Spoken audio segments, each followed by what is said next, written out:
So the last thing we need to be able to do in StatCrunch is all the stuff from part 7 about finding confidence intervals and hypothesis tests for means.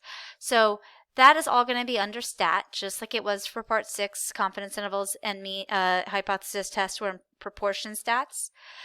If we wanted to do a z-test and a z-interval, which I will never ask you to do because they're impractical, we would use z-stats. You will only ever be using t-stats. And we're doing this for one sample.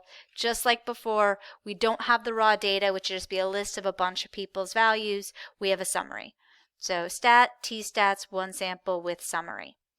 It asks you what the sample mean was. Let me see if I can go find an example for us to use really quick. So exercise 3 is probably the most similar to what I usually put on an exam. It has a nice little summary of the data as opposed to giving us an insanely small data set, and it's just asking a pretty straightforward question. So we can see here at the end, we know we're dealing with a hypothesis test because we've been given a level of significance and we're asked if we can reject a claim. So anytime we're testing a claim, we're doing a hypothesis test.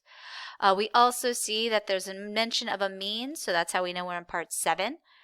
And we have a stated mean of 40 milligrams. This is going to be our null value, right? We also keep going, and here we have the sample of 30 bottles has a mean content of 38.9 with a standard deviation of 5.5. That's the first stuff that I needed for StatCrunch. So I needed my sample mean, which I've already forgotten. Let me find it again. 38.9.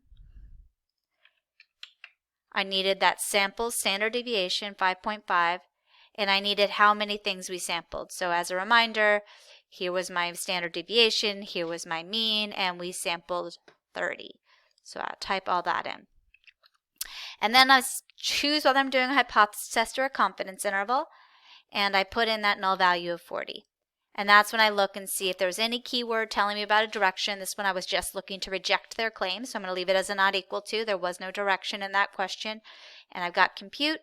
I've got step 2. There's my test statistic, my t, and my p-value, that 0.28323. So it doesn't do all of it for you. All it can do is calculate your test statistic and your p-value. Make sure you label that your test statistic was a t is equal to. Without that, you're not having good communication skills in terms of what that actually was. And that's it. That's how you can use StatCrunch to do the same thing. If you wanted to do an interval instead, you just choose whatever confidence interval you want or level you want, and you type it in. And then we could say that we're 95% confident that the average caffeine content of a 12-ounce bottle of cola is between 36.856 and 40.9537 milligrams. And we'd be done.